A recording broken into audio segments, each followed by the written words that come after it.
Πριν συνεχίσω, οφείλω να σας προειδοποιήσω. Αυτό που ακολουθεί δεν είναι απλώς μία ιστορία. Είναι μνήμη. Και η μνήμη αυτή είναι βαριά, αιματηρή, απάνθρωπη. Αν νιώθετε πως δεν αντέχετε όσα γεννήθηκαν μες στο σκοτάδι της αστράβης, προσπεράστε, γιατί από εδώ και πέρα τίποτα δεν σώζεται. Η ιστορία της κατάρας είναι το κομμάτι του παζλ που έλειπε. Είναι ο κρίκος που ενώνει πρόσωπα, επιλογές και θανάτους. Και ξεκινά πολύ πριν ακουστεί το όνομα της κατάρας. Ξεκινά από την Ρέα και τον Βαλγκόθ. Την αφήγηση σήμερα θα την κάνει η Κεθρίλια, η αυτόπτης μάρτυρας. Θαρώ είναι η καλύτερη και καταλληλότερη για αυτή την ιστορία.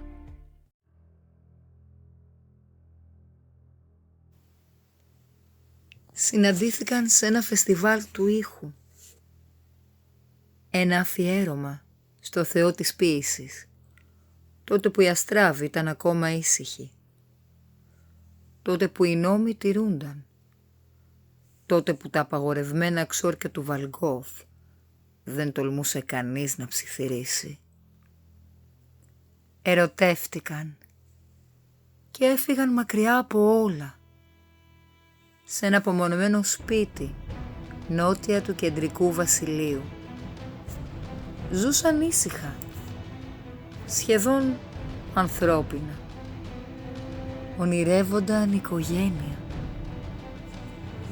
Μαζί τους ζούσα και εγώ, η Κεθρίλια. Υπηρέτρια κατ' όνομα, φίλη στην αλήθεια. Η Ρέα δεν ήταν τυχαία. Μέσα της υπήρχε το κομμάτι του χρόνου, ένα αναπόσπαστο θραύσμα του ενός, εισάξιο με το φως, το σκοτάδι και την ισορροπία. Εκείνα που είχαν ηλική υπόσταση στους τρεις κυρίαρχους, τον Ρίζλο, τον Όθεμ και τον Θόντιρ. Η Ρέα έβλεπε το παρελθόν του Βαλγκόθ, έβλεπε το μέλλον του και παρόλα όσα γνώριζε, τον επέλεξε, γιατί μέσα στο αίμα και στις μάχες του είδε κάτι που κανείς άλλος δεν είδε ποτέ, ένα φωτεινό μέλλον. Ο Βαλγκόθ από την άλλη ερωτεύτηκε το φως μέσα της.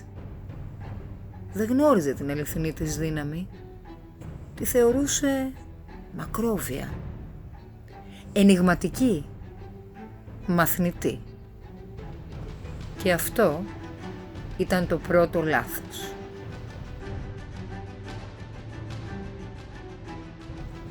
Όλα άλλαξαν τη στιγμή που η Ρέα μίλησε. Η προφητεία της δεν υπόθηκε με λέξεις.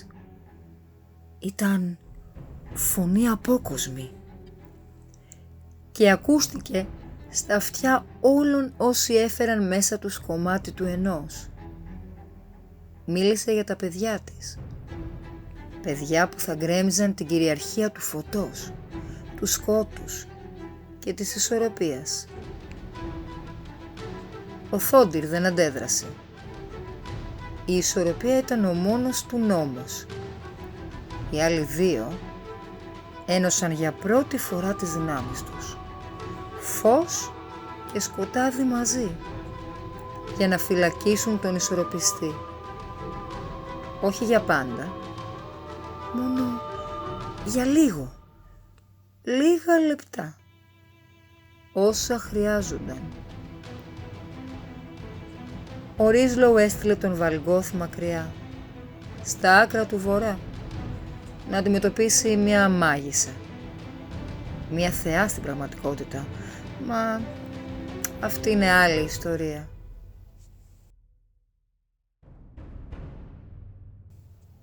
Η Ρέα ούρλιαξε, καθώς το πρώτο παιδί βγήκε από μέσα της. Τα χέρια της έτρεμαν, το σώμα της ήταν μουσκεμα στον υδρότα και στο αίμα. Και τότε, για μια απειροελάχιστη στιγμή, νόμισε πως όλα είχαν τελειώσει. Πήρε το βρέφος στην αγκαλιά της. Ο Έλρικ, ζεστός ακόμα, ζωντανός. Το χαμόγελο που σχηματίστηκε στα χείλη της δεν πρόλαβε να ολοκληρωθεί. Το πάτωμα έσπασε. Όχι με θόρυβο, με βία, σαν κάτι να το τραβούσε από κάτω. Τεράστια πλοκάμια ξεπήδησαν μέσα από το ξύλο και την πέτρα, σχίζοντας το δάπεδο, σαν να ήταν σάπιο ύφασμα. Υγρά, παλώμενα, γεμάτα αγκάθια και φλέβες που χτυπούσαν στον ίδιο ρυθμό με μια ξένη καρδιά. Τύλιξαν το βρέφος, όχι βιαστικά, σαν να ήξεραν ακριβώς τι κάνουν.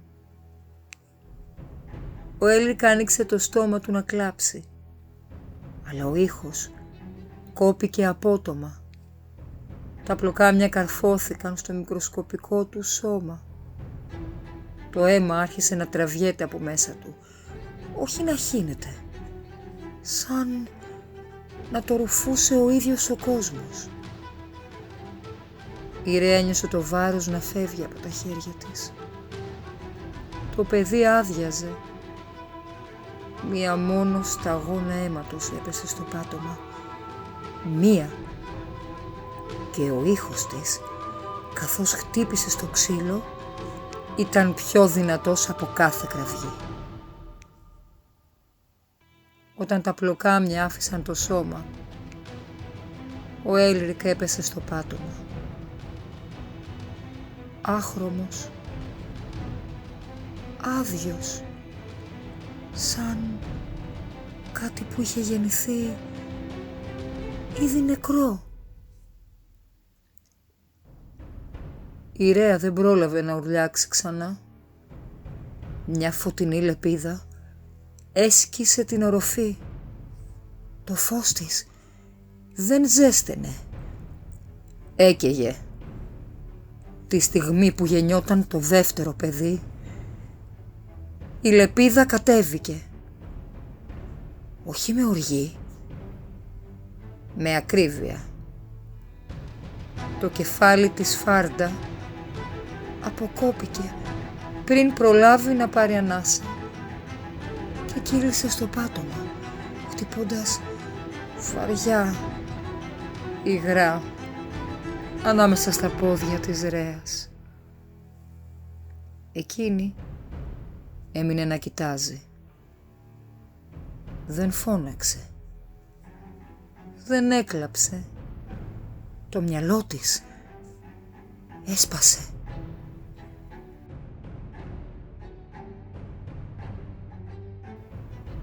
Όταν ο Βαλγκόθ επέστρεψε, δεν βρήκε κραυγές. Δεν βρήκε αντίσταση. Βρήκε αποσύνθεση. Τα σώματα είχαν ήδη αρχίσει να υποχωρούν στη γη. Η σάρκα είχε σκιστεί από τον χρόνο. Το αίμα είχε στεγνώσει σε μαύρες ρογμές πάνω στο πέτρινο πάτωμα. Η μυρωδιά του θανάτου είχε ποτίσει τον αέρα τόσο βαθιά που ούτε θεϊκή ανάσα δεν την έδιωχνε. Σιωπή, όχι ειρηνική. Σιωπή που ουρλιάζει.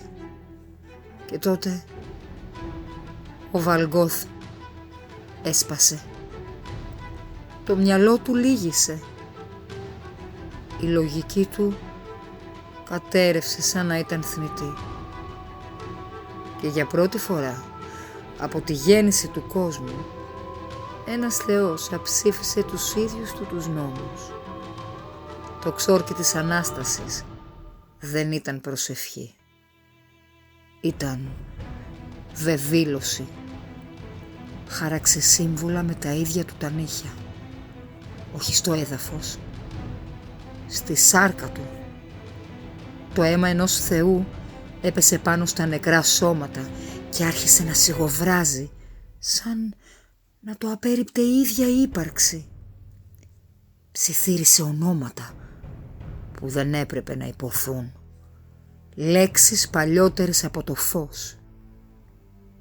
Κάθε συλλαβή τραβούσε την ψυχή του πιο βαθιά σε κάτι που ούτε εκείνος καταλάβαινε πλήρως. Βαλμάρ, Σακάρ, Αχταμπάρ, Θαλσάρ, Ντραγκόρ, Σάρντα. Ο θάνατος αντιστάθηκε. Ο κόσμος έτρεξε. Και τότε ο Έλρικ επέστρεψε πρώτος. Τα μάτια του άνοιξαν απότομα, χωρίς ανάσα, χωρίς κλάμα, χωρίς αίμα. Το δέρμα του ήταν παγωμένο. Η καρδιά του δεν χτυπούσε. Κι όμως ζούσε. Μια δίψα άρχισε να τον διαλύει από μέσα.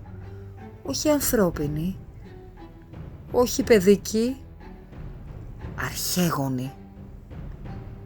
Το πρώτο βαμπύρ της Αστράβης είχε μόλις γεννηθεί. Όταν ο Βαλγκόθ τον πήρε αγκαλιά, το βρέφος γύρισε το κεφάλι του αφύσικα. Τα μικρά του δόντια βυθίστηκαν στη θεϊκή σάρκα και άρχισε να πίνει. Αίμα Θεού κύλησε στο λαιμό του. Ο κόσμος γύρω του σκοτίνιασε.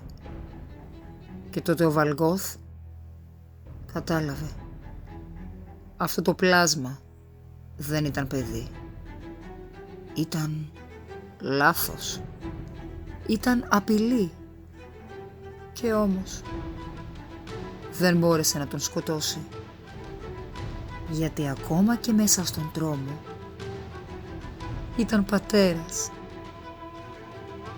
Ύστερα αναστήθηκε η Ρέα ή κάτι που έμοιαζε με εκείνη. Το σώμα σηκώθηκε αργά, σαν να το τραβούσε κάτι ξένο. Τα μάτια της άνοιξαν και ήταν άδεια, χωρίς φως, χωρίς σκοτάδι, χωρίς ψυχή. Μέσα της υπήρχε μόνο μία ανάγκη. Όχι σκέψη, όχι συναίσθημα. Να βρει τα παιδιά της. Δεν υπήρχε λογική, δεν υπήρχε έλεος, δεν υπήρχε αγάπη. Μόνο ένστικτο, μόνο πείνα, μόνο αναζήτηση. Αυτό δεν ήταν πια η Ρέα. Αυτό ήταν η Κατάρα.